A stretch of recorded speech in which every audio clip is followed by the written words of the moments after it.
മുഖ്യമന്ത്രിയും PV അൻവറും തമ്മിൽ പരസ്പരം ചെക്ക് വെച്ച് കളിച്ചുകൊണ്ടിരിക്കുകയാണ്. ആരാണ് അവസാനം വിൻ ചെയ്യുക എന്നുള്ളത് കാത്തിരിക്കുകയാണ് നമ്മൾ കേരളീയരെല്ലാവരും.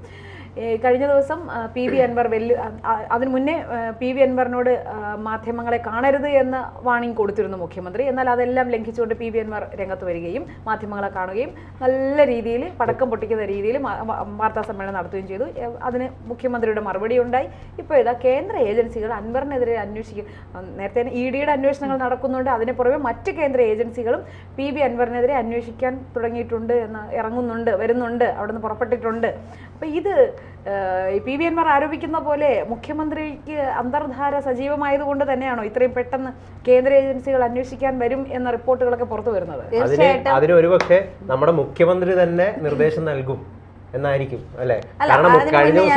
കഴിഞ്ഞ ദിവസം അൻവറിന്റെ വാർത്താ സമ്മേളനം കേട്ടപ്പോൾ പിണറായി വിജയനെ വലിച്ചു കീറി AKG സെന്ററിന്റെ ഭിത്തിയിൽ ഒട്ടിച്ച്, കാരണം ഇനി പിണറായിക്ക് അവിടെ നിന്ന് ഒരു ഇഞ്ച് അനങ്ങാൻ കഴിയാത്ത രീതിയിലാണ് അൻവർ മൊത്തം. ഇന്നൊരു മാധ്യമം എഴുതിയിരിക്കുന്നത് മണിച്ചിത്രത്താഴ് പൂട്ടിക്കളഞ്ഞു അൻവർ മുഖ്യനെ അവിടെ നിന്ന് എഴുന്നേൽക്കണമെങ്കിൽ ഒരുപാട് കടമ്പകൾ കടക്കണം. കാരണം ഉന്നയിച്ചിരിക്കുന്ന ആരോപണങ്ങൾ അത്ര ചെറുതൊന്നുമല്ല. ഇന്ന് ഇപ്പോൾ കഴിഞ്ഞ ദിവസം മീഡിയ വണ്ണിന് രാത്രി കൊടുത്ത അഭിമുഖത്തിൽ മകൾക്കെതിരെയും മരുമകനെതിരെയും അൻവർ ആരോപണം ഉന്നയിച്ചിട്ടുണ്ട്. ഇപ്പോൾ ഇവിടെ പറയുന്ന കേന്ദ്ര ഏജൻസികൾ വരും. അതായത് ആഫ്രിക്കയിലുള്ള അൻവറിന്റെ ബിസിനസ്, ഇടയ്ക്ക് നിലമ്പൂരെന്ന അൻവർക്ക ഒന്ന് ആഫ്രിക്കയിലേക്ക് യാത്ര പോയിരുന്നു. പിന്നീട് അൻവർക്ക നിങ്ങൾ മടങ്ങി വരൂ എന്ന് സോഷ്യൽ മീഡിയയിലെ വെട്ടുക്കിളികൾ വിളിച്ചപ്പോഴാണ് അൻവർക്ക കേരളത്തിലേക്ക് മടങ്ങി വന്നത്. അപ്പോൾ അതുമായി ബന്ധപ്പെട്ട് പിന്നെ സ്വർണ്ണക്കടത്ത് മാഫിയക്കെതിരെയായിരുന്നു അൻവർക്കയുടെ ഏറ്റവും വലിയ ആരോപണം. അതായത് പോലീസ് അന്വേഷിക്കുന്നു, പോലീസ് കണ്ടെത്തുന്ന സ്വർണം കൃത്യമായി കസ്റ്റംസിന്റെ അടുത്ത് എത്തുന്നില്ല എന്നാണ് അൻവർ പറയുന്നത്. അപ്പോൾ അതാണ് അൻവറിന്റെ പരാതി.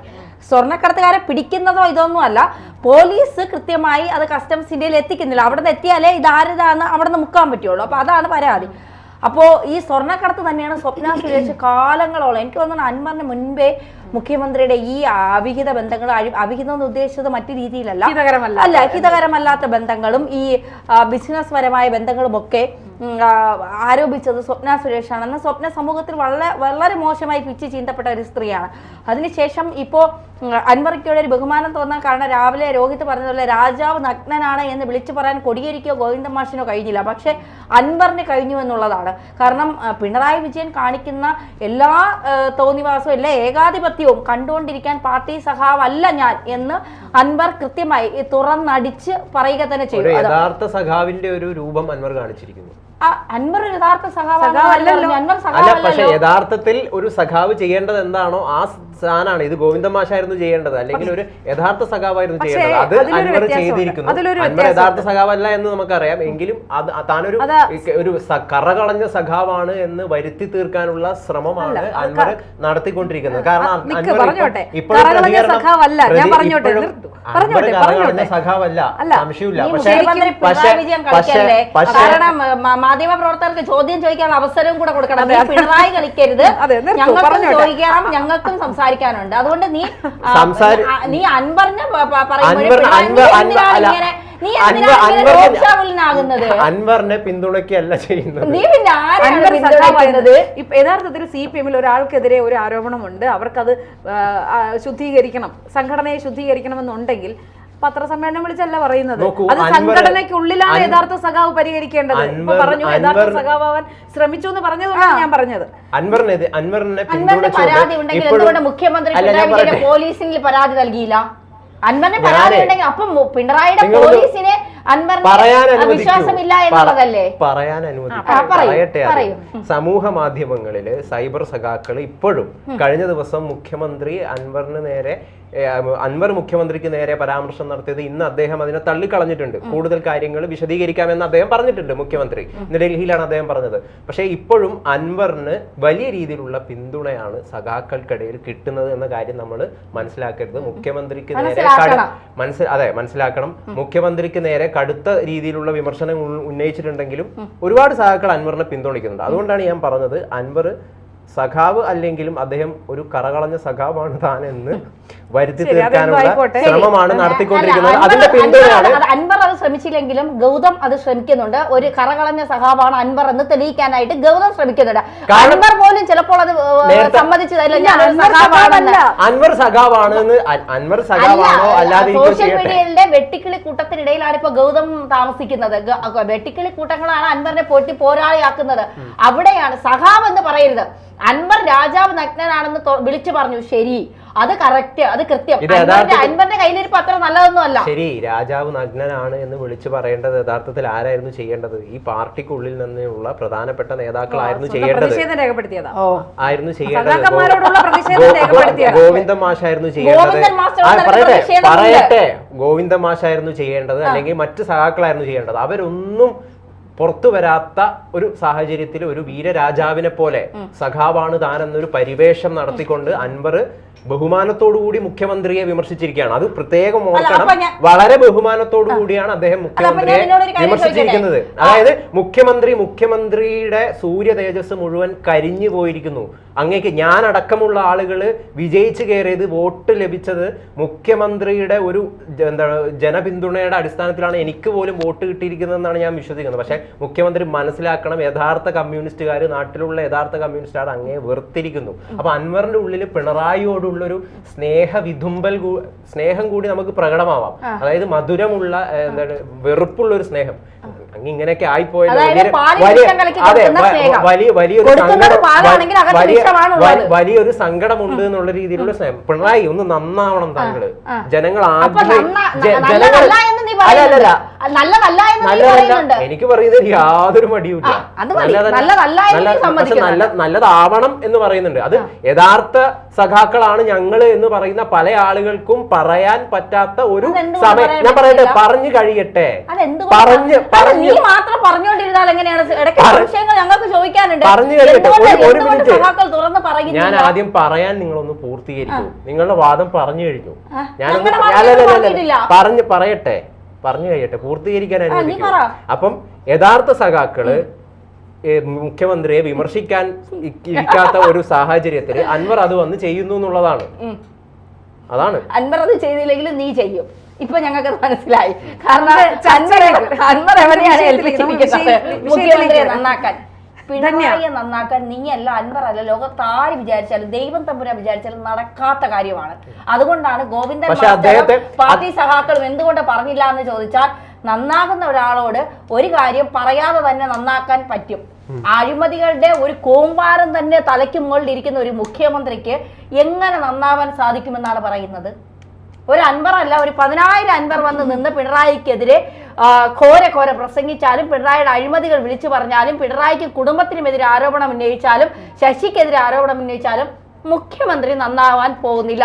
ഊരിപ്പിടിച്ച വാളുകൾക്കിടയിലൂടെ RSSന്റെ ഊരിപ്പിടിച്ച വാളുകൾക്കിടയിലൂടെ നെഞ്ച് വിരിച്ചു വന്ന പിണറായി ഇപ്പോ RSSന്റെ കുനിഞ്ഞു നിൽക്കേണ്ട ഒരു അവസ്ഥയാണ് വന്നിരിക്കുന്നത്. പക്ഷെ വേറെ കാര്യം, അൻവർ ഇങ്ങനെ ആരോപണങ്ങൾ ഉന്നയിക്കുമ്പോൾ മൊത്തത്തിൽ എല്ലാവരും പറയുമായിരുന്നു അൻവർ ഒറ്റയ്ക്കല്ല, അൻവറിന്റെ പിന്നിൽ വലിയൊരു ശക്തിയുണ്ട് എന്ന് അതുകൊണ്ടാണ് അൻവർ ഇത്ര ധൈര്യമായി പറയുന്നത്. ആ ശക്തികൾ ഏതൊക്കെ എന്നുള്ള ചർച്ചയിലായിരുന്നു ഈ കഴിഞ്ഞ നാളുകൾ. അത്രയും മാധ്യമങ്ങളെല്ലാം ആരായിരിക്കും, പലരുടെയും പേരുകൾ അവരായിരിക്കാം ഇവരായിരിക്കാം എന്നെല്ലാം ഊഹാപോഹങ്ങൾ ഉണ്ടായിരുന്നു. എന്തായാലും ആരായാലും അൻവറിന്റെ പുറകിലും ആരെങ്കിലും ഉണ്ടാവും. അല്ലാതെ അൻവറിന് ഒറ്റയ്ക്ക് ഇതൊന്നും പറയാൻ സാധിക്കില്ല. അതുപോലെ തന്നെ മുഖ്യമന്ത്രിയും ഒറ്റയ്ക്കല്ല. മുഖ്യമന്ത്രിക്കും നല്ല സപ്പോർട്ട്, നല്ല പിൻബലം മുഖ്യമന്ത്രി. അതുകൊണ്ടാണ് ഇത്രയും ആരോപണങ്ങൾ ഇന്ന് 1-2 ദിവസം കൊണ്ടുള്ളതല്ല, ദിവസങ്ങളായി ഇങ്ങനെ വേട്ടയാടപ്പെടുമ്പോഴും മുഖ്യമന്ത്രി അൻവറിന്റെ വേട്ടയാടൽ മാത്രമല്ല, ഈ കഴിഞ്ഞ 8 വർഷം പലതരത്തിലുള്ള ആരോപണങ്ങൾ ഇല്ലേ, പലതരത്തിലുള്ള അഴിമതി ആരോപണങ്ങളെല്ലാം നേരിട്ടാണ് മുഖ്യമന്ത്രി ഇപ്പോഴും ആ മുഖ്യമന്ത്രി കസേരയിൽ ഇരിക്കുന്നത്. ഇപ്പോഴും അദ്ദേഹത്തിന് അവിടെ ഇരിക്കാൻ കഴിയുന്നുണ്ട് എങ്കിൽ, ചോദ്യം ചെയ്യപ്പെടാതെ, പാർട്ടിയിൽ നിന്നും ചോദ്യം ചെയ്യപ്പെടാനാവാത്ത ഒരു ശക്തിയായി പിണറായിസം എന്ന ആ വാക്കിലൂടെ അദ്ദേഹം ഇപ്പോഴും ആ കസേരയിൽ ഇരിക്കുന്നുണ്ടെങ്കിൽ അദ്ദേഹത്തിനും നല്ല രീതിയിലുള്ള പിൻബലം. അവിടെയാണ് ചേച്ചി അൻവർ പറഞ്ഞ RSS പിണറായി ബന്ധം. ഇന്ത്യ ഭരിക്കുന്നത് ആരാണ്? RSSന്റെ ഒരു നേതാവായിരുന്ന, അല്ലെങ്കിൽ അങ്ങനെ അൻവർ ഉന്നയിച്ച ആരോപണം ശരിയാണെന്ന് തോന്നുന്നു. തീർച്ചയായിട്ടും അതല്ലേ അൻവറിനെ പൊക്കാനായിട്ട് ഇപ്പോ കേന്ദ്ര അന്വേഷണ ഏജൻസികൾ വരുന്നു എന്ന് പറയുന്നത്. അൻവർ പിണറായിയെ കുറിച്ച് പറഞ്ഞ് നാക്ക് വായിലിടുന്നതിന് മുൻപ് കേന്ദ്ര അന്വേഷണ ഏജൻസികൾ അൻവറിനെ പൂട്ടാൻ ഒരുങ്ങുന്നു എന്നുള്ള വാർത്ത അത് ശരിയാണ് എങ്കിൽ പിണറായിക്ക്, എനിക്ക് തോന്നുന്നു RSSന്റെ നേതാക്കളിൽ ഉള്ളതിനേക്കാൾ പിണറായിക്ക് അതിലുണ്ട്. അതായത് ഒന്നിക്കൽ CPM പൂട്ടിയിട്ടില്ലെങ്കിൽ BJP തന്നെ RSS അൻവറിനെ പൂട്ടുമായിരുന്നു. അതെന്തിനാ BJP അൻവറിനെ പൂട്ടുന്നത്? കാരണം അൻവർ വലിയൊരു ശക്തിയായിട്ട്, അതായത് പാർട്ടിക്ക് മുകളിൽ ഒരു വലിയ ഒരു ബിംബമായിട്ട്, അതാണ് ഞാൻ പറഞ്ഞത്. CPM പൂട്ടിയിട്ടില്ലെങ്കിലും BJP അൻവറിനെ CPM തമ്മിലുള്ള ബന്ധം അൻവർ പറഞ്ഞത് ശരിയാണ് എന്നുള്ളത്. അതുകൊണ്ടാണല്ലോ മോദി വരുമ്പോൾ ഇങ്ങനെ കുനിയുന്ന പിണറായി ഇങ്ങനെ കുനിയുന്നത്. ഈ അൻവറിനെതിരെ ഉന്നയിച്ച ആരോപണങ്ങൾ ഇപ്പോ കൃത്യമായി അന്വേഷിക്കുന്നു. പിണറായിക്കെതിരെ ഏതെങ്കിലും ഒരു അന്വേഷണ ഏജൻസി പിണറായിയുടെ വാതിലിന്റെ മുന്നിൽ വരെ എത്തിയോ? ക്ലിഫ് ഹൗസിന്റെ ഫ്രണ്ടിൽ പിണറായി സുരക്ഷാ ഉദ്യോഗസ്ഥരെ വിന്യസിപ്പിച്ചു. എപ്പോ മകളെ SFIO അന്വേഷിക്കാൻ വരുന്നു എന്ന് കേട്ടപ്പോ സുരക്ഷാ ഉദ്യോഗസ്ഥരുടെ എണ്ണം കൂട്ടി വന്നോ? ഏതെങ്കിലും SFIO ഉദ്യോഗസ്ഥർ പിണറായിയുടെ മകളെ ചോദ്യം ചെയ്തതായിട്ട് നമ്മൾ അറിഞ്ഞോ? എവിടെയെങ്കിലും വിളിച്ച് മൊഴിയെടുത്തതായിട്ട് നമ്മൾ അറിഞ്ഞോ? എക്സാലോജി കമ്പനിയുമായി ബന്ധപ്പെട്ട എന്തെങ്കിലും വിവരങ്ങൾ എവിടെയെങ്കിലും പിണറായിക്കോ മകൾക്കോ ദോഷം ചെയ്യുന്ന തരത്തിൽ വന്നിട്ടുണ്ടെന്ന് നമ്മൾ അറിഞ്ഞോ? ഇല്ല. അവിടെയാണ് അൻവർ ഉന്നയിക്കുന്നതിന്റെ യഥാർത്ഥ കാര്യം ബോധ്യപ്പെടുന്നത്. പിണറായിയും RSSും തമ്മിൽ കൃത്യമായ ബന്ധമുണ്ട്. അതിന്റെ ഇടനിലക്കാരൻ MR അജിത്കുമാർ തന്നെയാണ്. അജിത്കുമാർ വ്യക്തിപരമായ കാര്യത്തിനാണ് RSS നേതാവിനെ കണ്ടുവെങ്കിൽ നമുക്കത് പ്രശ്നമല്ല. കാരണം അദ്ദേഹം ഒരു പോലീസ് ഉദ്യോഗസ്ഥനാണ്. പക്ഷെ RSSനെ സംബന്ധിച്ചിടത്തോളം RSSനെ അറിയാവുന്നവർക്ക് അവർക്കൊരു പണത്തിന്റെയോ പദവിയുടെയോ ഒന്നും ആവശ്യമില്ല. അതൊന്നും ആവശ്യമില്ല. പക്ഷേ അവര് രാജ്യത്തെ സേവിക്കുന്നവരാ. അവർക്ക് എന്തിനാ ഇതൊക്കെ കൊണ്ട് എവിടെ പോവാൻ? അവർക്ക് ഇതിന്റെ ഒന്നും ആവശ്യം അവർക്കില്ല. പക്ഷെ പിണറായിക്ക് RSSനെ കൊണ്ട് ഉപയോഗമുണ്ട്. അല്ല, അത് തമ്മിൽ രാജ്യസ്നേഹികളായിട്ടുള്ള RSS ഞാൻ പറയട്ടെ, നിങ്ങൾ ഓരോരുത്തരായിട്ട് ചോദിക്കേ ചോദ്യേ. രാജ്യസ്നേഹികളായിട്ടുള്ള RSS ആ RSS എന്തിന് നേരത്തെ ഇപ്പൊ ഈ പറഞ്ഞ അഴിമതി വീരനായിട്ടുള്ള പിണറായിയെ സഹായിക്കാനായിട്ട് നിൽക്കുന്നു? എല്ലാ സംഘടനയ്ക്കകത്തും പുഴുക്കുത്തുകളുണ്ട്. എല്ലാവരും സംഘടനയിൽ നല്ലവരാണ് എന്ന് ഞാൻ വിശ്വസിക്കുന്നില്ല. RSSന്റെ അകത്തും പുഴുക്കുത്തുകൾ ഉണ്ടാകാം. പിണറായിയെ സംരക്ഷിക്കണമെന്ന് ആഗ്രഹിക്കുന്ന പുഴുക്കുത്തുകൾ RSSകാരനെ വെറുതെ വിടില്ല. ആ ചോദ്യം ചോദിച്ചാൽ പുഴുക്കുത്തുകളാണോ മുഖ്യമന്ത്രിക്ക് വേണ്ടി കൂടിക്കാഴ്ച നടത്താൻ വന്നത്? പുഴുക്കുത്തുകളാണ് മുഖ്യമന്ത്രിക്ക് വേണ്ടി കൂടിക്കാഴ്ച നടത്താൻ വന്നത് എന്ന് ഞാൻ പറയുന്നില്ല. പക്ഷേ ചില പുഴുക്കുത്തുകൾ വഴി ആയിരിക്കാം ഒരു നിരോധിതമല്ലാത്ത ഒരു സംഘടനയുടെ ഏറ്റവും മുതിർന്ന നേതാവ് ചിലപ്പോൾ അജിത് കുമാറിനെ കണ്ടത്. അത് ഇപ്പോഴും പുഴുക്കുത്തുകളല്ല. അതുകൊണ്ടാണ് ആ ചോദ്യം ഞാൻ വേണ്ട. അവരാരും പുഴുക്കുത്തുകളല്ല. അതിലുള്ള ഏതെങ്കിലും പുഴുക്കുത്തുകൾ തെറ്റിദ്ധരിപ്പിച്ച് അവരെ കൊണ്ട് വന്നതായിരിക്കാം. ആ വഴിയിലൂടെ കാര്യങ്ങൾ നടക്കാത്തത് കൊണ്ട് മറ്റു വഴിയിലൂടെ അവർ കാര്യങ്ങൾ നടത്തിയെടുത്തിട്ടുണ്ടാകാം. അപ്പൊ എന്തായാലും തമ്മിൽ ബന്ധമുണ്ട്. അതെ, അഴിമതി വീരനായ പിണറായിയെ സഹായിക്കാൻ രാജ്യസ്നേഹികളായിട്ട് പ്രവർത്തിക്കുന്ന RSSകാർക്ക് ആക്ഷേപിക്കരുത്. RSSകാർക്കിടയിലെ ചിലർ എന്നേ ഞാൻ ഉദ്ദേശിച്ചോളൂ. RSS മൊത്തവും പിണറായി അഴിമതി വീരനായ പിണറായിയെ സഹായിക്കാൻ ഒരുങ്ങുന്നുവെന്ന് ഞാൻ പറഞ്ഞിട്ടില്ല. RSSകാർക്കിടയിലെ ചിലർ. ആയിക്കോട്ടെ, വരും ദിവസങ്ങളിൽ നമുക്ക് ഇതെല്ലാം വ്യക്തമാവുമല്ലോ.